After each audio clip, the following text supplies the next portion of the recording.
ये मुख्तसर गाड़ियों के लिए होते हैं। जैसे कि अब ये कराची के लिए जाएगा तो हम इसको डाउन की तरफ रखेंगे, और अगर लाहौर की तरफ होगा तो हम इसको अप की तरफ रखेंगे।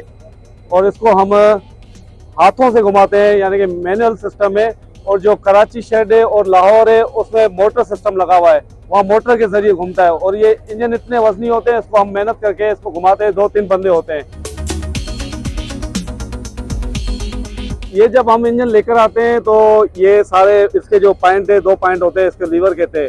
ये लॉक सिस्टम होता है। जब हम इसको लेकर आते हैं इसके चक्कर के लिए तो हम इसको हाथों से घुमाते हैं। कभी कभार ये अनबैलेंस हो जाता है तो ये चक्कर जो है फंस जाता है, उसकी वजह से हमें काफ़ी मसाइल होते हैं। तो इसको प्रॉपर अपनी पोजीशन पे खड़ा किया जाता है ताकि इसका बैलेंस जो है प्रॉपर हो, फिर जाकर ये घूमता है।